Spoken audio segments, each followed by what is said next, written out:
दोस्तों, जब आप डॉक्टर के पास जाते हैं, तो वह आपकी समस्या को समझने के लिए अपने टूल्स और तकनीक का उपयोग करता है। उन्हें आपके लक्षणों को देखना होता है और उन्हें आपके शरीर के विभिन्न हिस्सों को जांचने के लिए टेस्ट या जांच कराना होता है। इस एनालिसिस के आधार पर वह आपको सही उपचार या दवाई देता है, जो आपकी समस्या को ठीक करने में मदद करता है। यह डायग्नोस्टिक एनालिसिस का एक सामान्य उदाहरण है।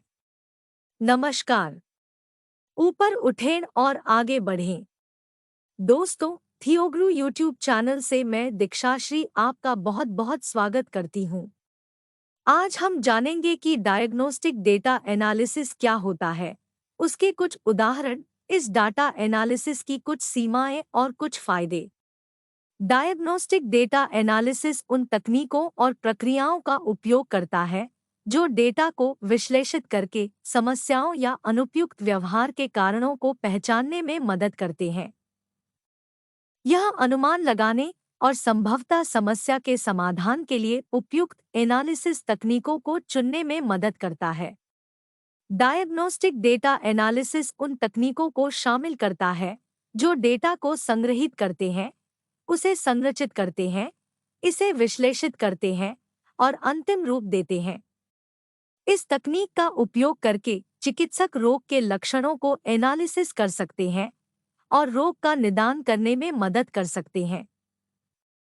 डेटा एनालिसिस के द्वारा अनुचित चिकित्सा या उपचार से बचा जा सकता है, जो रोगी के स्वास्थ्य पर असर डाल सकता है। अन्य उदाहरणों में बैंक या वित्तीय संस्थानों के लिए डायग्नोस्टिक डेटा एनालिसिस का उपयोग करके वे अपनी वित्तीय स्थिति का एनालिसिस कर सकते हैं। उदाहरण के लिए, जब बैंक एक ऋण के लिए आवेदन करने वाले ग्राहक के लिए अपने डेटा का एनालिसिस करती है, तो वे ग्राहक की वित्तीय स्थिति के अनुसार उपयुक्त ऋण की राशि और ब्याज दर निर्धारित करते हैं।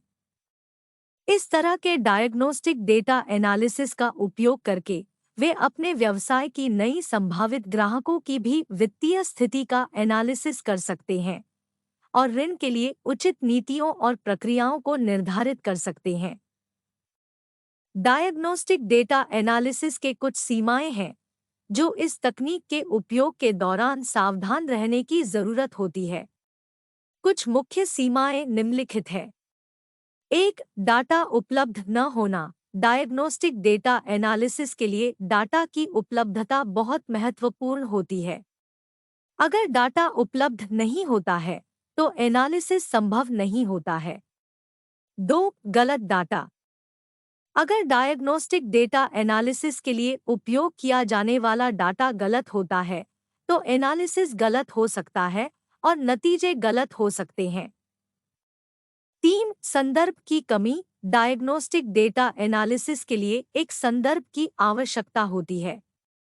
अगर संदर्भ नहीं होता है, तो एनालिसिस असंभव होता है। 4. ध्यान से नहीं किया गया विश्लेषण। डायग्नोस्टिक डेटा एनालिसिस के दौरान एक छोटी सी गलती भी बड़ी समस्या बन सकती है।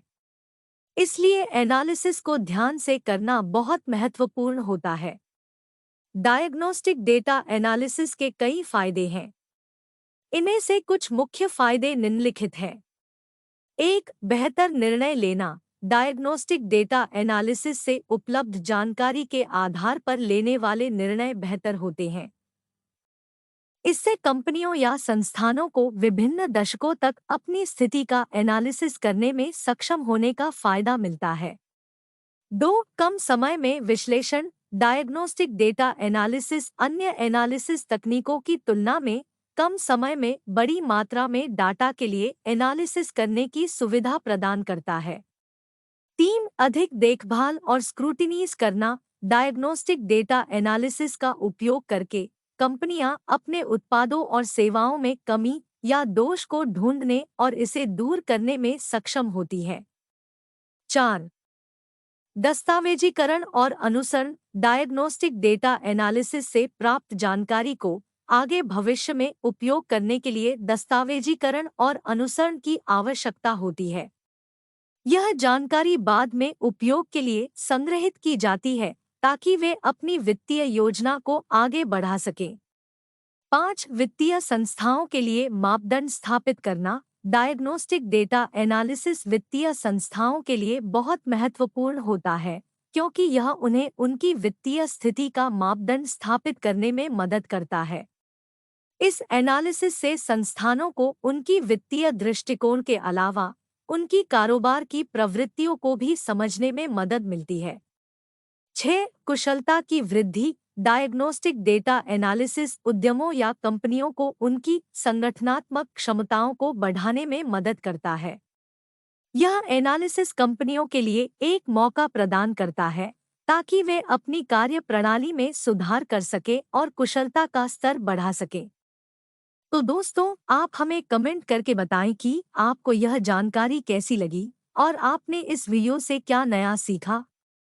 आप हमारा चैनल सब्सक्राइब करके हमारे वीडियोस को लाइक, शेयर करके इसी तरह हमें मोटिवेट करते रहिए। इससे हमें आगे भी और अच्छे वीडियोस बनाने की प्रेरणा मिलती रहेगी।